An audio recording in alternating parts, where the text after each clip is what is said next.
আপনি ধনী হবেন নাকি গরিব, এটা কি ভাগ্যের উপরে নির্ভর করে?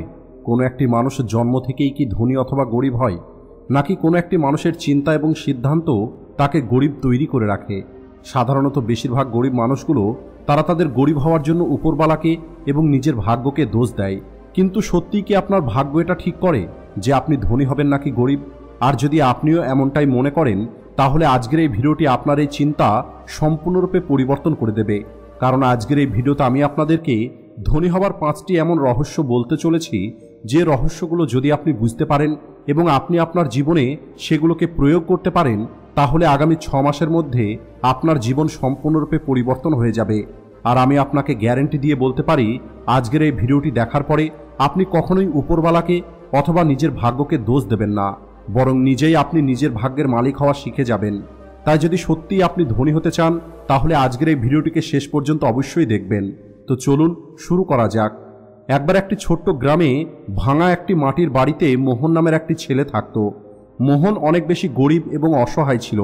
মোহনের বাবা মা তাদের জীবনে অনেক বেশি পরিশ্রম করেছে, কিন্তু ভাগ্য কখনোই তাদের সঙ্গ দেয়নি, যে কারণে তাদের অবস্থাটা কখনোই পরিবর্তন হয়নি।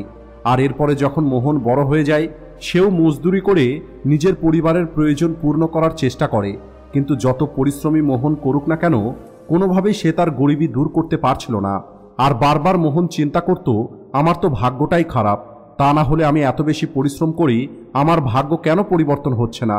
প্রতিদিন মোহন যখন নিজের চাষের জমিতে কাজ করে ফিরত, তখন তার চোখের মধ্যে কেবল একটাই প্রশ্ন থাকত, যে আমি এত বেশি গরিব কেন? কবে আমার ভাগ্য পরিবর্তন হবে? উপরওয়ালা কেন আমাকে এত গরিব তৈরি করে রেখেছেন? এমনটা বলেই মোহন সবসময় নিজের ভাগ্যকে দোষ দিত। রাতে যখন মোহন তার ভাঙা বাড়িতে ঘুমিয়ে থাকত, তখন মোহন কেবলমাত্র তার দুর্ভাগ্যই দেখতে পেত। মোহনের এমন অবস্থা দেখে গ্রামের মানুষজন তার মজা ওড়াত। আবার কিছু মানুষ মোহনকে মিথ্যে সান্ত্বনা দেবার চেষ্টা করত। কিন্তু মোহনের মনে সবসময় এই একটি প্রশ্নই চলত, যে আমার ভাগ্যে কি কেবলমাত্র এই গরিবই লেখা আছে? আর এরপরে মোহনের সঙ্গে এমন কিছু ঘটনা ঘটতে যাচ্ছিল, যার কল্পনা হয়তো মোহন কখনোই করেনি। একদিন মোহন তার কাজ শেষ করে বাড়ি ফিরে আসছিল, তখন রাস্তাতে গ্রামের একটি বুজুর্গ মানুষের সঙ্গে দেখা হয়। আর ওই বুজুর্গ মানুষটি মোহনকে বলে, বেটা, যদি তুমি তোমার জীবনের এই সমস্যার সমাধান পেতে চাও, যদি তুমি তোমার গরিবি থেকে বাইরে বেরিয়ে আসতে চাও, তাহলে এই জঙ্গলের মধ্যে ঝর্ণার পাশে একটি গুরুজি নিজের কুঠিরে থাকেন। ওই গুরুজি অনেক বেশি জ্ঞানী, আর ওই গুরুজি অনেক মানুষের জীবন পরিবর্তন করেছেন। তুমি চাইলে ওই গুরুজির সঙ্গে একবার দেখা করতে পারো, উনি তোমার সমস্যার কোনো না কোনো সমাধান নিশ্চয়ই বলে দেবেন। ওই বুজুর্গ মানুষটির কথা শুনে মোহনের মনের মধ্যে একটি আশা জেগে ওঠে। এরপরে মোহন চিন্তা করে, হয়তো ওই গুরুজি আমার গরিব হওয়ার কারণ আমাকে বলবেন, আর এর কোনো সঠিক সমাধানও আমাকে দিতে পারেন। তাই আমার একবার ওই গুরুজির সঙ্গে দেখা করা দরকার। আর এটা ভেবেই পরের দিন মোহন জঙ্গলের দিকে যাওয়া শুরু করে। ওই জঙ্গলটা অনেক বেশি ঘন এবং রহস্যময় ছিল। রাস্তাতে মোহনের অনেক ভয় পাচ্ছিল, কিন্তু নিজের অবস্থা পরিবর্তন করার জন্য তাকে এগিয়ে যেতেই হবে। আর কয়েক ঘন্টা যাত্রা করার পরে মোহন সবশেষে একটি ঝর্ণার কাছে গিয়ে পৌঁছায়। আর সেখানে দেখতে পাই, একটি বড় গাছের নিচে একটি মহাত্মা ধ্যান করছেন। মোহন ধীরে ধীরে এগিয়ে গিয়ে ওই গুরুজিকে প্রণাম করে। আর এরপরে গুরুজি নিজের চোখ খোলেন আর মোহনকে বলে, আসো আর এখানে বসো, আর বলো কি সমস্যা আছে তোমার। গুরুজির মুখে এই কথা শুনে মোহনের চোখে জল চলে আসে। মোহন কান্না করতে করতে বলে, গুরুজি, আমি হলাম অনেক গরিব, আমি আজ পর্যন্ত কখনোই ভালো জীবন উপভোগ করিনি। ছোট থেকেই আমি অনেক গরিবই দেখেছি। আমি কি এমন পাপ করেছি যে আমার ভাগ্যটা এমন? আমি কি কখনোই ধনী হতে পারবো না? এরপরে ওই গুরুজি একটু হেসে বলেন, বেটা, তোমার সমস্যার সমাধানটা তোমার ভিতরেই আছে। গরিব হওয়াটা কোনো ভাগ্যের খেলা নয়, বরং এটা তোমার চিন্তা এবং কর্মের পরিণাম। আমি তোমাকে জীবনে ধনী হবার 5টি রহস্য বলবো।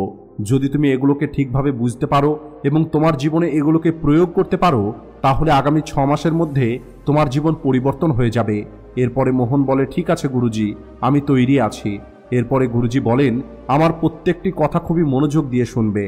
প্রথম নিয়ম গরিবি থেকে বাইরে বেরিয়ে আসার, সেটা হলো তোমাকে তোমার চিন্তা পরিবর্তন করতে হবে। যতক্ষণ পর্যন্ত তুমি তোমার চিন্তা পরিবর্তন না করবে, ততদিন পর্যন্ত এই পৃথিবীর কোনো শক্তি তোমাকে ধনী তৈরি করতে পারবে না। এটা শুনে মোহন একটু অবাক হয়ে যায়। আর মোহন ওই গুরুজিকে জিজ্ঞেস করে, গুরুজি, আমি আমার চিন্তা কিভাবে পরিবর্তন করব? এরপরে গুরুজি বলেন, বেশিরভাগ গরিব মানুষ এটাই মনে করে যে সে গরিব এই কারণ তার ভাগ্যটাই হলো খারাপ। কিন্তু এই কথাটা সত্যি নয়। ধনী এবং গরিব হওয়ার পিছনের সবথেকে বড় কারণ হলো চিন্তা করা এবং কাজ করার পদ্ধতি। ধনী মানুষগুলো সবসময় নতুন সুযোগ খোঁজার চেষ্টা করে, এরা সঠিক দিকে পরিশ্রম করে, আর এরা কখনোই এটা স্বীকার করে না যে তাদের ভাগ্যটা খারাপ। এরপরে গুরুজি বলেন, তোমাকেও তোমার চিন্তা পরিবর্তন করতে হবে।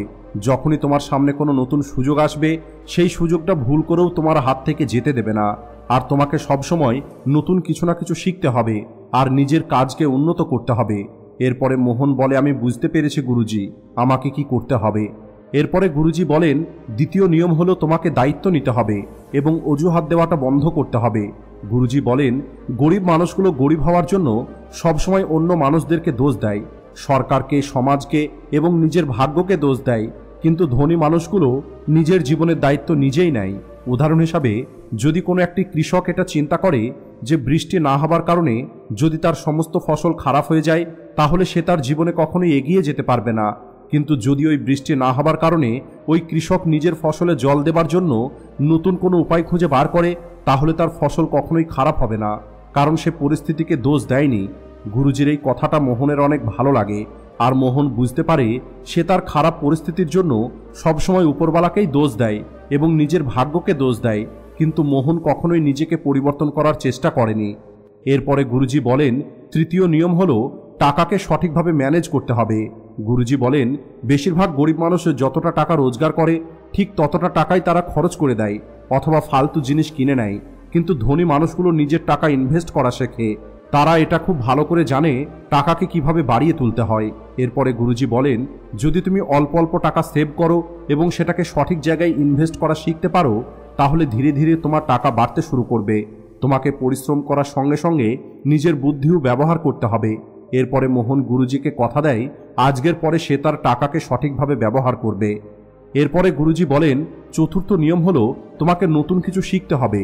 গুরুজি বলেন, একটি গরিব মানুষ সেটাই করতে থাকে যা সে এতদিন পর্যন্ত করে এসেছে, কিন্তু একটি ধনী মানুষ সবসময় নতুন কিছু শেখার চেষ্টা করে।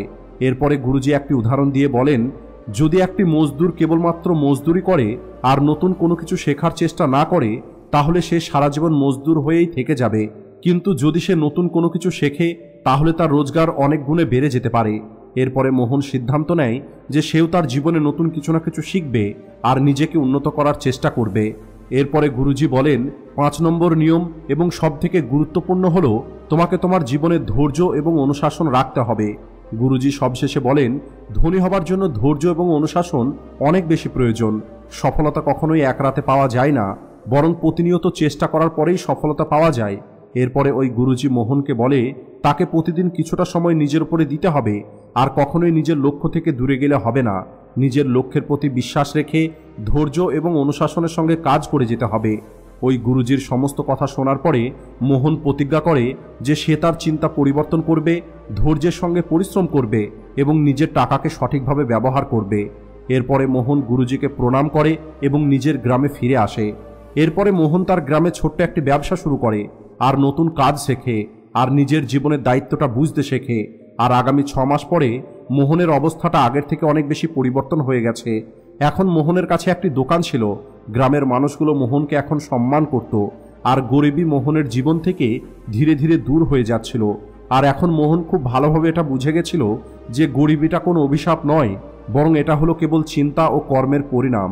যদি চিন্তা পরিবর্তন করা যায় ও কর্ম পরিবর্তন করা যায়, তাহলে ভাগ্যও পরিবর্তন হয়ে যাবে। অর্থাৎ একটি মানুষ চিন্তা এবং কর্মের দ্বারা ধনী হতে পারে। তাই যদি আপনিও এই 5টি নিয়মকে আপনার জীবনে প্রয়োগ করেন, তাহলে আপনাকেও সফল ও ধনী মানুষ হওয়া থেকে এই পৃথিবীর কোনো শক্তি আটকাতে পারবে না। আজকের ভিডিওটি এই পর্যন্তই। ভিডিও ভালো লাগলে ভিডিওটিকে লাইক ও শেয়ার করতে ভুলবেন না। ভিডিওটি শেষ পর্যন্ত দেখার জন্য ধন্যবাদ।